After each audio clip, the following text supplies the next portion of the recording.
कौन है ये दोनों? किधर से आए हैं? काम क्या है हमसे? हाँ पूछा ना, छाती पे चढ़ के पूछा। वो महापुरुष है ना रत्नाकर, लंबी लंबी फेंके ही जा रहा था। क्या कह रहा था? बोलता है मेरा बड़ा भाई है वो कहता है कि तू मेरी आई नहीं है, तूने मेरे को गोद लिया। फिल्म का स्टोरी सुना रहा था। गरम लोहे के सरिये से उसके मुंह पे वही स्टोरी लिखेगा मैं। हाँ। और बोलता है कि ये अल्लावा इस बाबिया की आई नहीं है, मेरे को जन्म देने वाली माँ किधर और ही है, ये मुझको ढूंढने के लिए आया है। आप बोलो कैसे विश्वास रखेगा इस पे? धोखेबाज किधर का।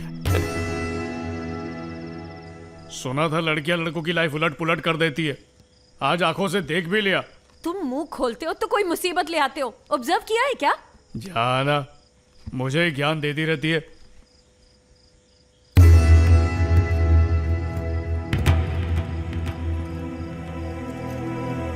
आई थोड़ा दही आना, भूल गई क्या? आई कहाँ चली गई इतनी रात को? बहुत देर हो गई है। तुरंत यहाँ से चले जाओ, नहीं तो मुसीबत हो जाएगी तुम्हारे लिए भी, मेरे लिए भी। हम निकलने ही वाले थे पर हालात बिगड़ गए। इतने सालों से मैंने इस राज को हवाओं से भी बचा के रखा था और तुम दोनों सीधा तूफान लेकर आ गए। मैं उसे इससे भी बचा लूंगी। बाबूराव आपका बेटा नहीं है, ये बात और कोई नहीं जानता क्या? ए बाबा, ये सारी बातें सुन के आई को चक्कर तो नहीं आ गया होगा ना? वो चट्टान की तरह मजबूत है, उसे चक्कर काय को आएगा? तू खाना खा। आपको आई की फिक्र ही नहीं है। मैं जाके देखता। ए बापिया, चाहे वो मेरी कोख से ना हो, है तो मेरा अपना बाब्या है ना। मेरा बाब्या मेरी पूरी दुनिया है, उसने ही मेरे जीवन को अर्थ दिया है।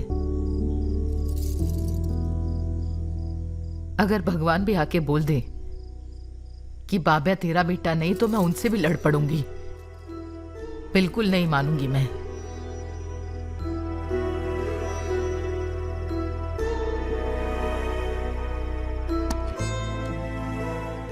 बांझ थी मैं, पूरा गांव मजाक उड़ाता था।